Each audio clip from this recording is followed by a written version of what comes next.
antes que as águas cobrirem vales e montanhas, antes que Abraão deixasse Ur, antes que Moisés erguesse os olhos ao Sinai, havia um homem que caminhou tão perto do Eterno que não provou a morte. Enoque. As antigas linhas preservadas sobre ele não são lembranças pálidas.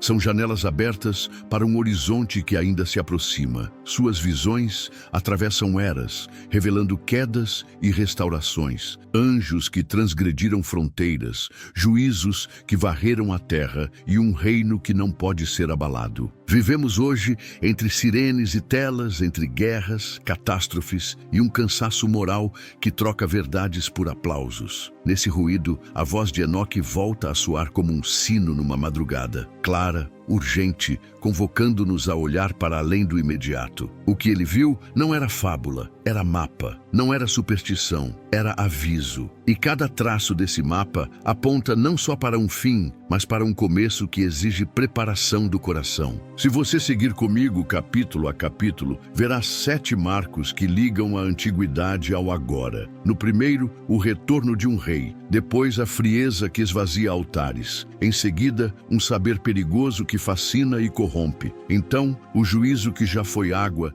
e será fogo. Mais adiante, o governo do eleito. Após isso, a revelação dos ocultos. E por fim, a purificação que refaz céu e terra. Agora, abramos o primeiro portão. O rei retorna e o céu responde com trombetas em glória. 1. A visão do rei que retorna. Logo no início dos escritos atribuídos a Enoque, encontramos uma visão que rasga o véu do tempo e nos transporta para o clímax da história. Eis que ele virá com miríades de seus santos para executar juízo sobre todos e destruir os ímpios, para convencer toda a carne de todas as obras ímpias que praticaram e de todas as palavras insolentes que pecadores ímpios falaram contra ele. Enoque 1, 9 e 10. Séculos mais tarde, o apóstolo Judas registraria quase as mesmas palavras, Judas 1, 14 e 15, mostrando que essa profecia não se perdeu no esquecimento, mas foi preservada como um lembrete constante. É a imagem de um rei que não retorna sozinho, mas acompanhado de um exército celestial, avançando como um cortejo real sobre um mundo em colapso. O livro de Apocalipse descreve a cena com cores ainda mais vivas,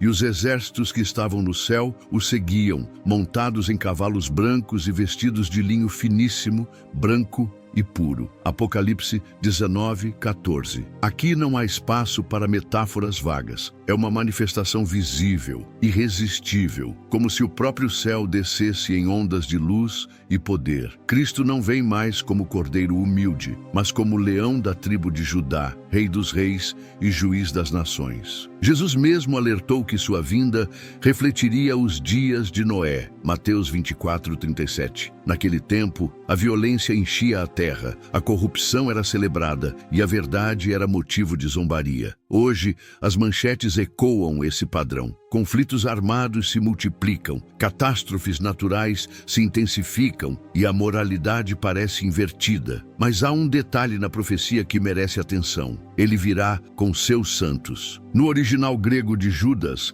a palavra hagios pode significar tanto anjos como crentes santificados. Isso indica que aqueles que morreram em Cristo e as hostes celestiais participarão dessa entrada triunfal. Quando esse momento chegar, não haverá negociação ou apelos tardios. Será o dia em que cada joelho se dobrará. E se hoje vemos instabilidade política, colapso moral e rearranjos de poder global, talvez não sejam apenas coincidências. Talvez sejam as cortinas se abrindo para a entrada do rei. E quando ele vier, o silêncio da espera se quebrará para sempre. Agora, se essa vinda é certa, a pergunta é: o que acontece quando o mundo começa a se afastar daquele que está para voltar? Se essa mensagem já está abrindo seus olhos, imagine o que ainda está por vir. Não perca nenhuma parte. Aproveite agora. Clique no botão de inscrever-se e ative o sino, porque ainda vamos revelar a profecia mais urgente que Enoque recebeu, e ela pode mudar tudo para você. 2. A era da apostasia. Se a primeira profecia nos mostra o rei voltando em glória, a segunda revela o pano de fundo sombrio contra o qual essa volta acontecerá. Um mundo onde até os que se dizem fiéis começam a se afastar. Enoque já via esse quadro em suas visões. Naquela geração, o coração dos santos se desviará da sabedoria, e nela os pecadores aumentarão. Os justos serão lançados por terra, e a verdade será obscurecida. Enoque 91:7. Séculos depois, Paulo usaria outra palavra para descrever o mesmo fenômeno: apostasia, a grande deserção da fé. 2 Tessalonicenses 2:3. Não é um afastamento repentino, mas um processo lento, quase imperceptível, no qual o coração troca a devoção pela conveniência e a palavra de Deus pela aprovação do mundo. Hoje, vemos sinais claros disso. Catedrais que antes abrigavam cânticos de adoração se tornam museus ou bares. Em países onde a liberdade religiosa sempre foi celebrada, cresce o número dos que se declaram sem religião. E em muitos lugares, mesmo os que ainda frequentam templos, já moldam sua fé para se adequar à cultura, deixando de lado verdades bíblicas que confrontam. Jesus advertiu: e por se multiplicar a iniquidade,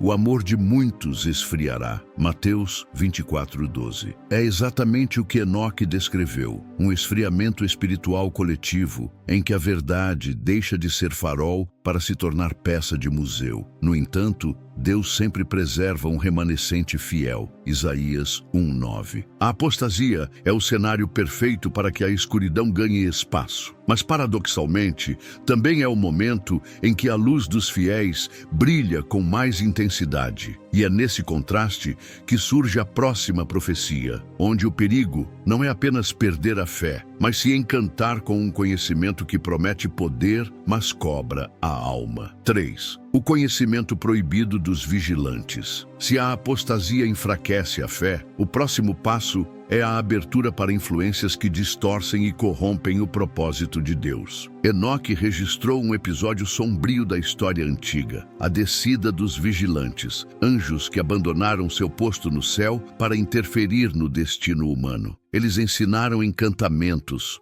o corte de raízes e deram a conhecer as plantas. Eles ensinaram astrologia. Enoque 8:1-2. A princípio, o que transmitiram poderia parecer apenas conhecimento útil: remédios naturais, observação dos astros, trabalhos com metais e pedras preciosas. Mas por trás dessas técnicas havia um propósito oculto: manipular, seduzir e abrir portas espirituais que Deus havia fechado por proteção. Enoque cita nomes como Azael, que ensinou a arte de fazer armas e de enfeitar os olhos para a sedução, associando vaidade, violência e luxúria numa mesma trama. Resultado: a violência explodiu na terra, a moralidade desmoronou e a corrupção se espalhou até o ponto de Deus decidir intervir com o dilúvio. Essa história antiga soa distante até olharmos ao redor. Hoje, a humanidade lida com um crescimento de conhecimento tão acelerado que alguns cientistas dizem que ele dobra a cada 12 horas. Estamos quebrando códigos que antes pareciam intocáveis. Edição genética, CRISPR, alterando o DNA humano e animal com potencial de corrigir doenças ou criar aberrações. Inteligência artificial avançada, capaz de tomar decisões autônomas, influenciar sociedades e até simular consciências. Computação quântica, poder de processamento que pode romper barreiras de segurança e alterar a maneira como manipulamos dados e realidades digitais. Armas experimentais, tecnologias militares que, assim como as armas ensinadas pelos vigilantes, podem redefinir guerras. O paralelo é inquietante. Conhecimento sem sabedoria se torna uma arma contra o próprio homem. O que antes era proibido por Deus agora é celebrado como progresso. Mas Jesus advertiu que o tempo do fim seria como nos dias de Noé. Mateus 24:37. E nos dias de Noé, Foi exatamente esse conhecimento distorcido que precipitou o juízo. O que Enoque viu não era apenas um relato do passado, mas um espelho do presente. O perigo não está só no avanço tecnológico, mas no uso desse avanço para desafiar os limites estabelecidos pelo Criador. E quando o homem ultrapassa esses limites, a história mostra que o próximo passo é inevitável: o juízo. Mas o que Enoque revela é que, assim como houve água para purificar o mundo, haverá um outro elemento para restaurar todas as coisas, e ele é muito mais intenso. 4. O juízo da água e do fogo. Quando os vigilantes introduziram conhecimentos proibidos e a corrupção moral e física se espalhou,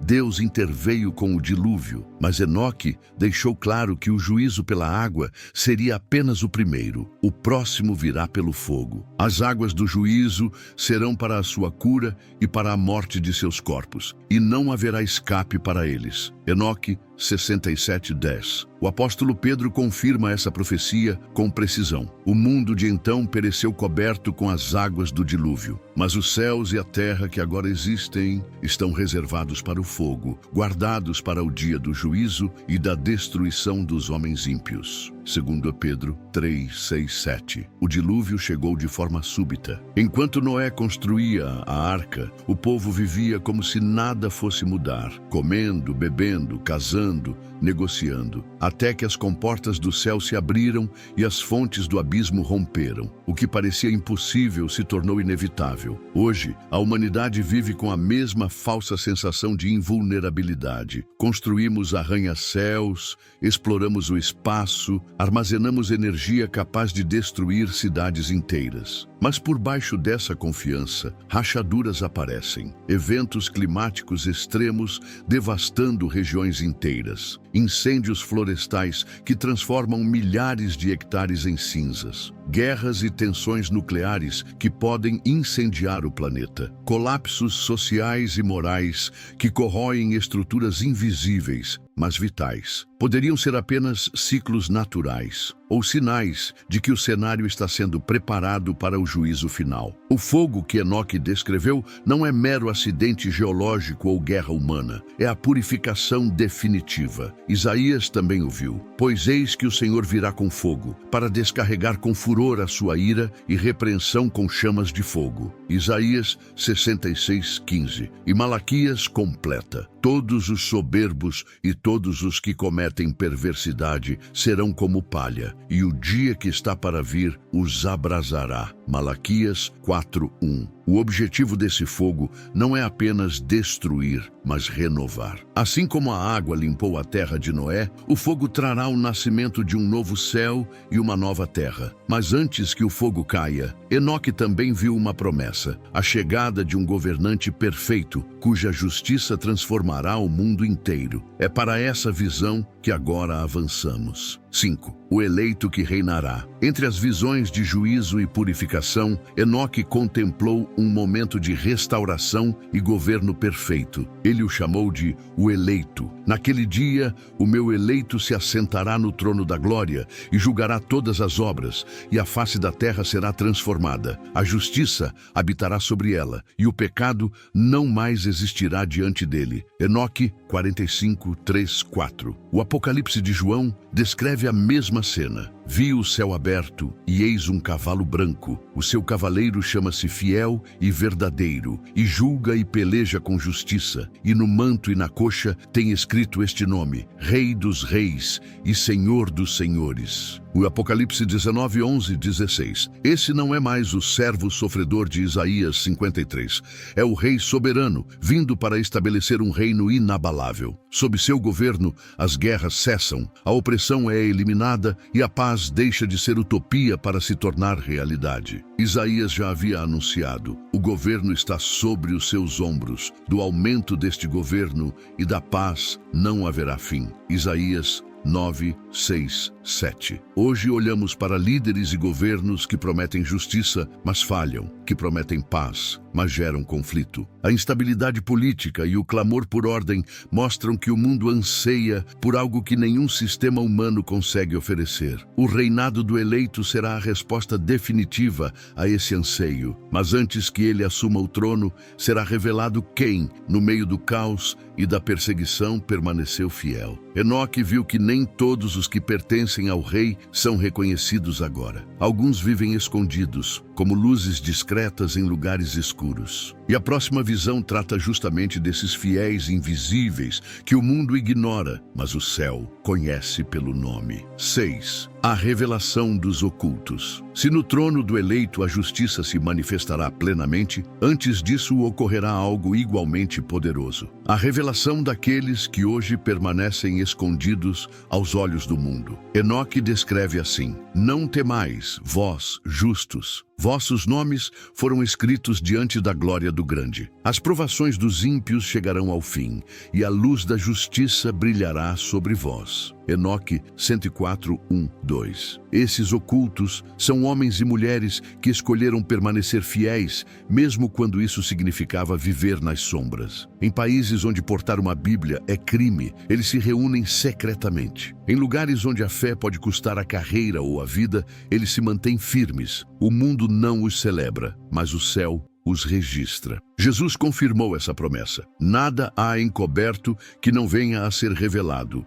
nem oculto que não venha a ser conhecido. Mateus 10, 26. Paulo reforça em Romanos 8, 19 que toda a criação aguarda a manifestação dos filhos de Deus. É como se a história inteira estivesse aguardando o momento em que aqueles que foram desprezados se erguerão revestidos de glória. Malaquias descreve esse dia dizendo que eles serão como joias escolhidas. Malaquias 3:17. Daniel 12:3 acrescenta que brilharão como estrelas eternas. E não é coincidência que essa revelação anteceda o último e mais intenso ato do plano divino, pois quando todos os justos forem revelados, virá o momento em que não apenas pessoas, mas toda a criação será transformada. O próximo passo da visão de Enoque não é apenas um evento de juízo, é um ato cósmico de purificação, quando o fogo de Deus não deixará espaço para o que é impuro e refará tudo do zero. 7. O fogo da purificação final. Depois que os fiéis forem revelados, Enoque descreve o clímax de toda a história. Um ato de purificação tão abrangente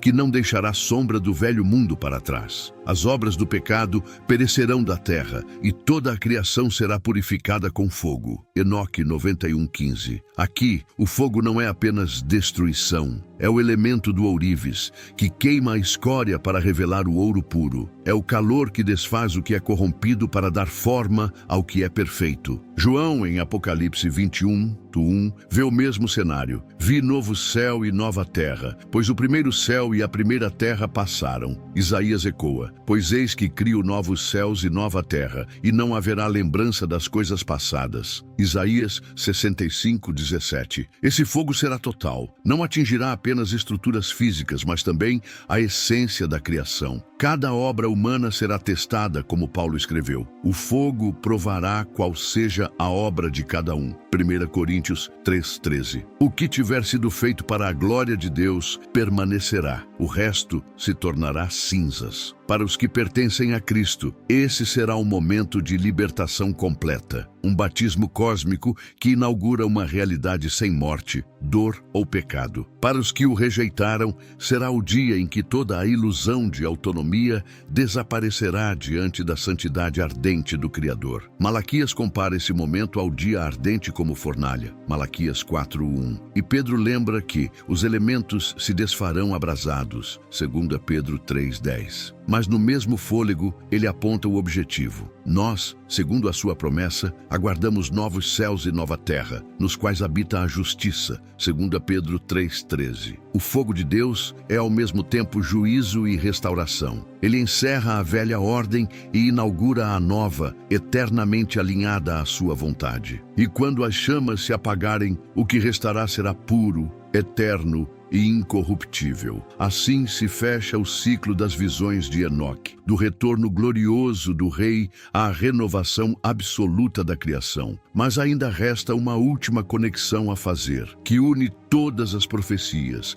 e nos coloca diante da escolha mais importante de nossas vidas. As visões de Enoque formam uma linha contínua, como uma estrada profética que começa no passado mais remoto e desemboca no futuro inevitável. Ele viu o Rei retornando com glória, a apostasia corroendo a fé, o conhecimento proibido seduzindo e corrompendo, o juízo pela água e pelo fogo, o reinado perfeito do eleito, a revelação dos fiéis ocultos e, por fim, a purificação final que recriará céu e terra. Cada profecia não é um capítulo isolado, mas uma parte de um mesmo enredo, Deus conduzindo a história à sua conclusão justa e gloriosa. E o ponto central é claro: não somos espectadores neutros. Estamos inseridos nessa narrativa. O mundo ao nosso redor pode rir, ignorar ou distorcer, mas o relógio divino não atrasa. A paciência de Deus não é sinal de esquecimento,